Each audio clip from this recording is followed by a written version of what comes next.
Mic check 1 2. It's the Y2K collector, and I've recently picked up some bangers. So I'm gonna show you guys some of these games that I picked up. I'm gonna show you the first stack. I have 2 stacks of bangers, and I want to show you the first stack, and then in between, I want to talk about how I got these games. Because if you follow my channel, you'll know that I've posted some of these games, and some of you had a lot of questions.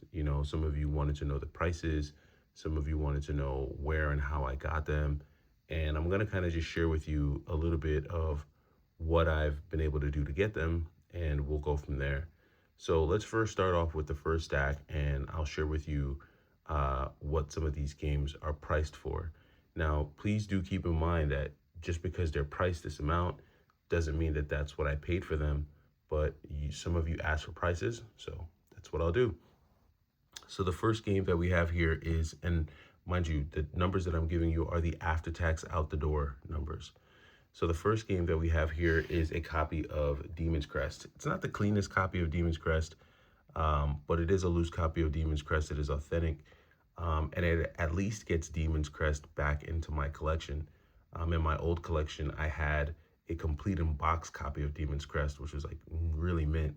And as much as I would love to get that back, it's kind of hard to find a complete in box copy of Demon's Crest. I'd have to go on the internet, on eBay, and I've really been trying to stay away from eBay for really, really expensive games. This year, I think I've only purchased maybe 3 really expensive games off of eBay, but that's just because these are games that I sincerely doubt that I'll ever see in the wild. So, but Demon's Crest it's expensive, but it's not super uncommon. So I had a feeling that I'd be able to find it, and I did. I was patient enough, and I got a copy. All right, the next game is Super R-Type 3. Now, this is a personal grail of mine. I'm a huge fan of shoot 'em ups, you guys know, and there were a few shoot 'em ups that I absolutely needed to get back on the Super Nintendo, and the 2 of them were Axlay, and then it was this game, R-Type 3. There's a few others that I'd love to get my hands on again, but I'm just gonna have to take my time on those.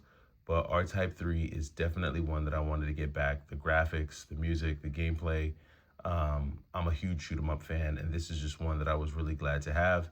R-Type 3, oh sorry, did I say how much Demon's Crest was?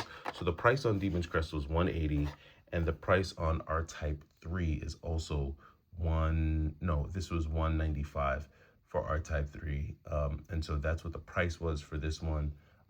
Both pretty clean, not perfect, but really clean. Like the R-Type it's probably one of the cleaner loose carts that I've seen in a while. No discoloration on the cartridge, but overall, pretty clean copies. So I was glad to actually have these and be able to add them into the collection. All right, the next one this is the heavy hitter. Now, this is one that I did not have in my old collection, and we're going to talk about this one. So this is Castlevania Dracula X. A lot of you guys know this or heard of this game. This one isn't as clean as the first 2. There's a little bit of discoloration on the cartridge, and the label does have, I think, a little tear, a little nick right there on the top. This game gets faked and reproduced so many times that I almost appreciate the character, is what we'll call it, on this cartridge. Obviously, who wouldn't want a super clean, near mint cartridge of Castlevania Dracula X?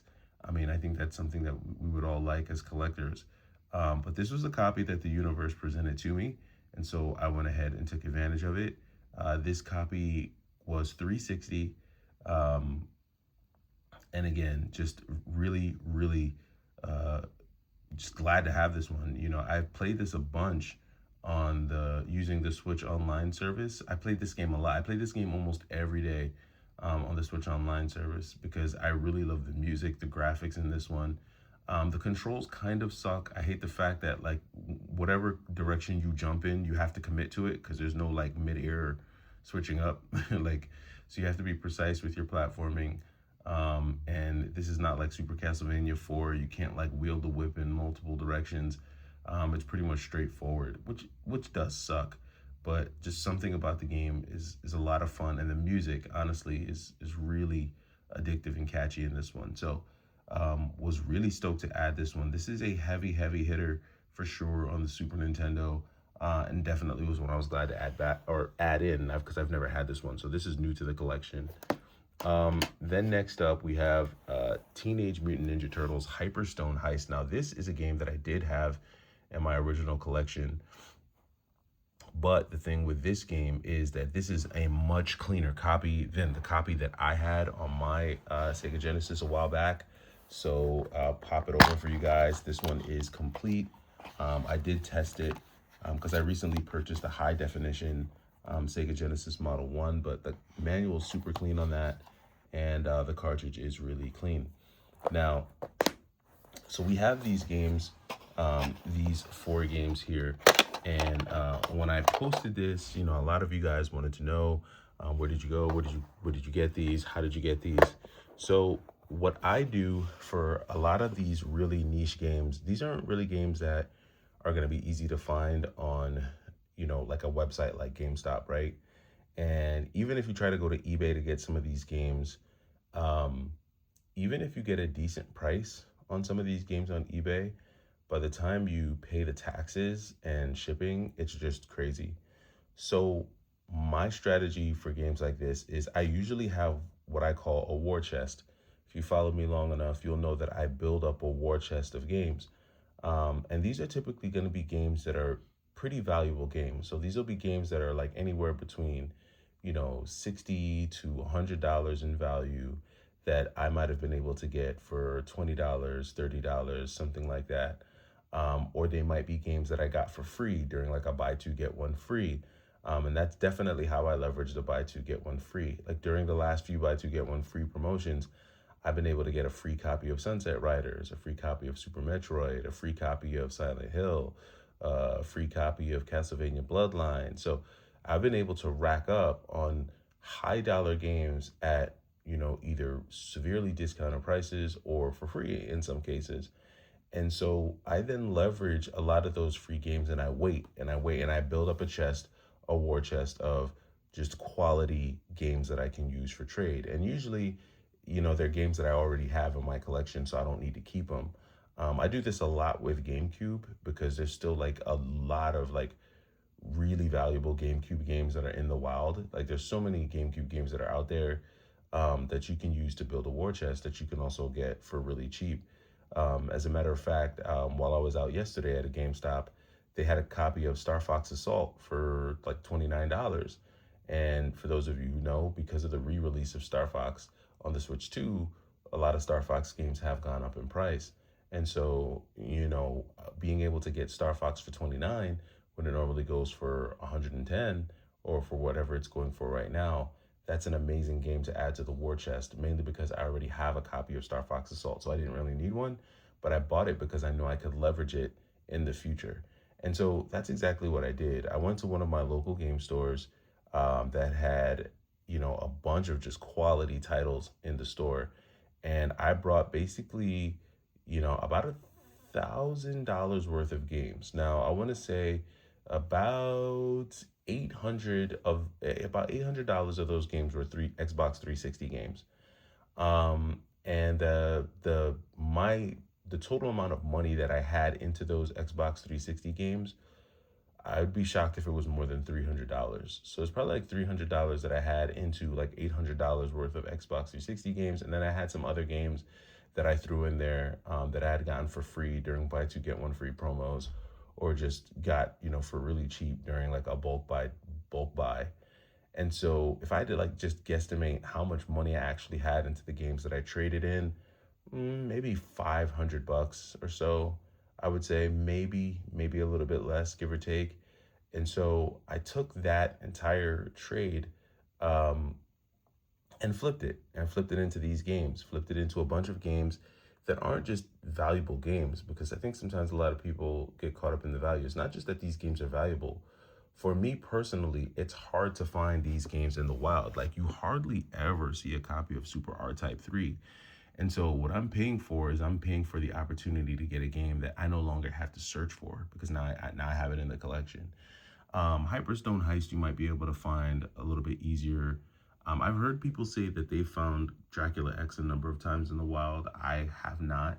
I think I might have seen Dracula X in the wild maybe 2 or 3 times. And I'm talking like in all of, like I would say in the last 5 years, I might have seen Dracula X maybe twice in the wild. So I don't see it that much. Demon Crest, I've definitely seen a few times in the wild. I'd probably seen this a handful of times out in the wild. So this one isn't really rare. But the two ones that stood out to me were R-Type 3 and Dracula X. And so I figure all of the games that I used to trade in to get these games were games that I can easily find again. In fact, I've already purchased like 3 of those games back at a discount, right? So Xbox 360 games aren't going anywhere. GameCube games are going to be around for a while, but I feel like these games are harder to find. They just are. They're going to be harder to find, and so for me, that's how I flipped those games into these games. So what would I say to someone who's trying to like add heavy hitting games, you know, really expensive titles or niche titles? You know, you got to build up a war chest over time. Sometimes it could take a couple months, maybe like a quarter. If you spend a whole quarter just trying to get really valuable games for as cheap as you possibly can, and then just wait for the opportunity to trade them in or flip them for something that you know you won't find again. And I've already repeated that process. You know, GameStop today I think is launching their 4 under 20 for 40. So, I mean, there's a lot of like $50 to $60 games that you'll probably be able to get for $10 if you just, you know, navigate the promotion properly and just keep your eyes out for games that have, you know, high value, but you can get it at a cheaper price, and not only get it at a cheaper price, but get it with a promotion so that it's like next to nothing. And so that's how I took advantage here. So these were some really awesome mom and pop shop pickups, and I'm just stoked to have them in the collection. I do have a couple more pickups that I'll go through with you. And these are also like a number of non-related GameStop pickups.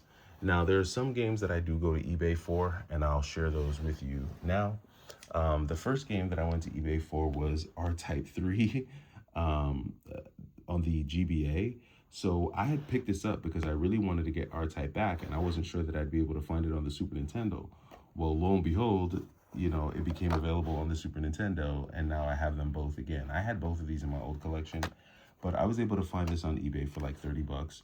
This is a great way to play R-Type 3 if you don't want to spend the money on the Super Nintendo version.